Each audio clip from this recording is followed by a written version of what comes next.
All right, everyone, now part two of the little daily North Korea news, which is that one of North Korea's foreign ministers said, yeah, we're going to take unprecedented action. We could float a hydrogen bomb out and blow it up in the middle of the Pacific Ocean. And this is coupled with Kim Jong-un's response to Trump when Trump called him Rocket Man, said in front of the UN, well, if you don't get your act together, we might be forced to destroy North Korea entirely. Which I don't think, by the way, he plans to do. I think that's a little bit of strategy here, and it probably work. Maybe the UN gets worried enough finally to do something. I'm just pessimistic on whether they can. They're so bureaucratic. Trump probably won't get his way in reforming the way the UN does business, so that's basically a nearly failed endeavor. I don't think that goes anywhere. I think the UN will sign on to another round of sanctions that won't ultimately do anything, and that's all that will happen. We probably, in the end, will be forced to take physical military action. You can't do limited strikes, I don't think, against a nuclear state, so, you understand what it entails. It entails the destruction of North Korea's military and the reunification of the peninsula by invasion through the ROK. But I think that it's possible that they'll actually do this. I wouldn't have said this maybe a year ago. I said, well, that's, crazy, the idea of doing not a test in the sense of burying it and testing it, conforming at least with the partial test ban treaty of, God, I think the JFK area or whatever it was. I think it was in the 60s they banned above-ground nuclear tests. Then they banned atmospheric tests shortly thereafter. And then until the 90s they didn't have a full ban on underground nuclear testing. And I think Pakistan and India, if I remember correctly, conducted a small number of tests thereafter and then gave up, signed on, if I remember correctly. But I'm not 100% sure about that. But since then, the only one testing nukes has been North Korea. They've tested a host of atomic weapons. They've gotten more sophisticated in design, as evinced by their increased payload. Now they've got either a type of weapon that's far larger, or they have enough expendable atomic weapons to wire a bunch of them together, blow them up at exactly the same time, and the sophistication to do that, and create a much larger blast that mimics a hydrogen bomb. Who cares which one is the case? They're now threatening to actually go a step backwards, technically. Up until now, they've had underground tests. And the underground tests don't really leak much of that radiation. They're doing it on their own territory. People, I think, have less of a problem with that. If they conduct an H-bomb test in the middle of the ocean, then we'll probably get to see the mushroom cloud. I'm sure that they would be recording it. It would definitely be a sight to behold because nobody has seen one of those in a while. In fact, most people alive today post-date the time in which above-ground tests were actually conducted. It'd be a provocation. I think it would lead to war almost immediately. I don't think anybody would tolerate it because the radiation would be released directly. Even if you're like, oh, we're going to drop the bomb down to like 100 feet and detonate it under the water. Okay, well, you've just irradiated the Pacific a little bit more than it has been. They've already been, this last test that they conducted, here's what I think. I think it destroyed their test site to such a degree that they're like, well, the whole area now is contaminated. We could dig back in and make another little area to test the next weapon in, although it might collapse the whole side of this mountain it's next to. Or we could just do it out at sea, an open, no one's territorial waters, just the open ocean. And we can make a big thing of it, too, because people will actually get to see the explosion. A lot of people, it'd be the first nuclear explosion they haven't seen from stock footage. So why don't we just do that? We'll just take an old frigate or something that's, and we'll put a couple people on it, float it out there. Maybe they'll be suicidal and blow themselves up doing this. Maybe they'll get on a rowboat and evacuate, a helicopter or something. But yeah, we can set up this test and nobody's going to fuck with us because they know that we'll nuke them if they do. They could end up doing that, or they could fire a missile right into the Pacific Ocean, I guess, or something. They could, maybe they're threatening Guam in a roundabout way by this. Then Kim Jong-un's official response was very funny.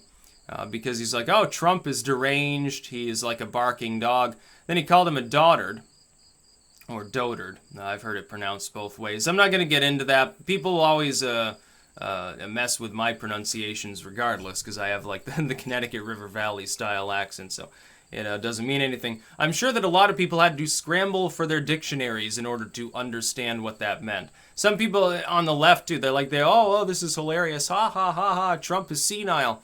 You didn't even know what the word meant. What does that say about you? You didn't know that bigly was a word either, and you had to have practically a national debate over the topic. You do realize that right now you're cheering on the leader of a foreign state that is a literal rogue nuclear nation with no actual allies that has become a pariah in 99% of the world. A literal communist regime, too, in the most strict sense.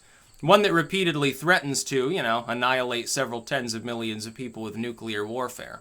You do realize that you're cheering them on right now, right? Okay, that makes a lot of sense. Now, I think that North Korea is a funny regime in the sense that as long as war hasn't broken out and it's just sort of insular, it's like propaganda-addled and backwards, and it's kind of interesting. You watch North Korean TV or something. And I don't have a problem with any randomly selected North Korean. I think they're just fine. I just think they happen to be enslaved at the moment. Kim Jong-un, though, I'm not going to sit there celebrating his wit. Oh, the undeniable wit of Kim Jong-un calling the President of the United States deranged. Ooh, that's so funny. These people are so far out there. They're so far gone that they would rather cheer on Kim Jong-un than say, hey, we haven't specifically done anything against you at this point that's not sanction-related. Or Trump's executive order regarding banking. Now you're threatening to detonate an above-ground nuclear weapon. You're threatening to detonate a hydrogen bomb and not bother to contain the fallout from it. What a wonderful thing, what a wonderful world it has become, because the UN and all these countries are so cowardly and useless they're not willing to do anything about it. They don't want to get involved. They're like bystanders watching somebody get beaten and not stepping in and doing anything about it. And that's what we've got. We've got a bunch of coward nations in this world. We've got a bunch of coward leaders leading a bunch of states that have grown too decadent and pacifistic to give a damn when somebody else is obviously no longer pacifistic, and they're like, yeah, we can build as many nukes as we want. Nobody's going to do anything about it. Left alone to their own devices, the North Koreans will develop more hydrogen bombs, or more atomic bombs, or more anything else under the sun. Smugglers in other states will continue to undermine sanctions. They can do what they want. They got carte blanche. They can develop give them enough time, they'll develop fully modern nuclear weapons too. They just won't be able to test them because the blast radius would be so great. They couldn't contain it in a mountain somewhere in their own territory, because if they have an accident and all that radiation comes out, they're basically all screwed. Don't eat the food, people. Not that you had much to begin with. You'll start to glow in the dark. Wait a couple weeks. You're used to starvation, so it's okay. Up until now, the last two presidents of the United States have been weak on the issue. Bush's idea was, don't you test one of them atomic bombs. And they test an atomic bomb, and he doesn't do anything about it. Oh, here's some sanctions.